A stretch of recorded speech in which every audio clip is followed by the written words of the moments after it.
A marketer is someone who seeks a response, attention, a purchase, a vote, a donation, from another party, called the prospect.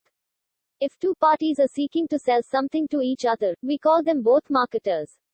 Marketers are skilled at stimulating demand for their products. Marketers are responsible for demand management. They seek to influence the level, timing, and composition of demand to meet the organization's objectives. Markets. Marketers use the term market to cover various groupings of customers. They view sellers as constituting the industry and the buyers as constituting the market. They talk about need markets, the diet-seeking market, product markets, the shoe market, demographic markets, the youth market, and geographic markets, the Chinese market, or they extend the concept to cover voter markets, labor markets, and the donor markets, for instance.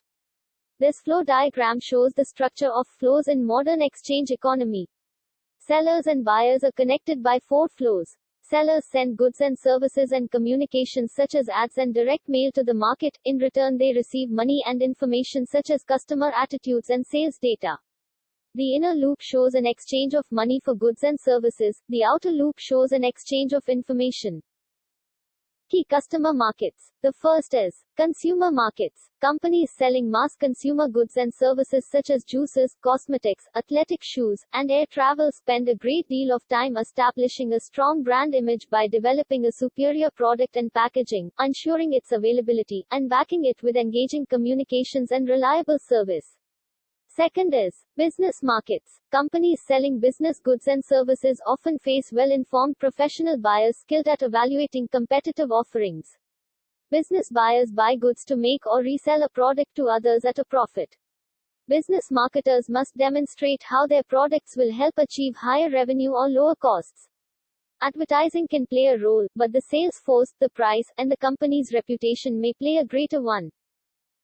The next market is global market. Companies in the global marketplace must decide which countries to enter, how to enter each, as an exporter, licensor, joint venture partner, contract manufacturer, or solo manufacturer, how to adapt product and service features to each country, how to price products in different countries, and how to design communications for different cultures. They face different requirements for buying and disposing of property, cultural, language, legal and political differences, and currency fluctuations.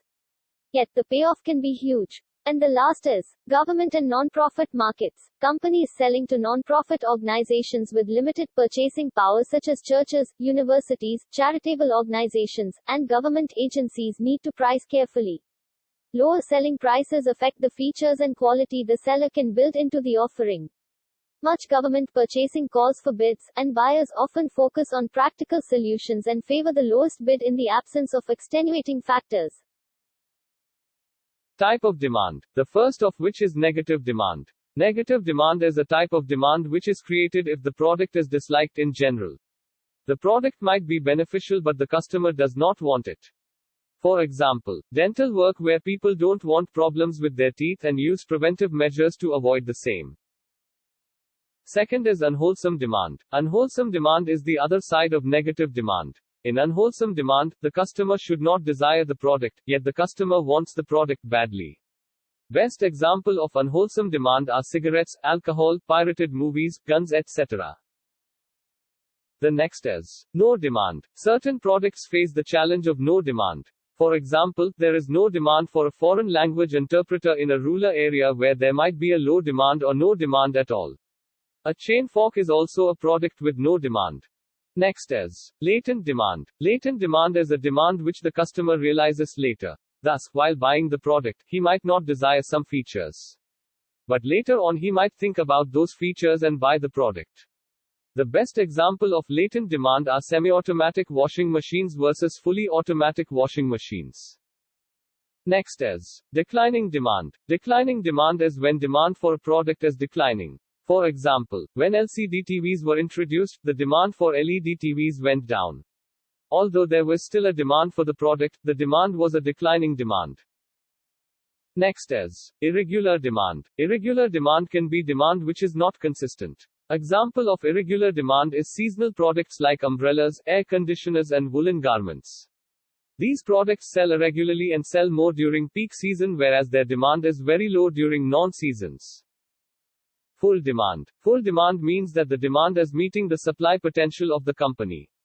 It also means that the markets are happy with the products of the company and that people want to buy from the same company. The marketing challenge in this type of demand is to maintain the same level of interest in the product and the company.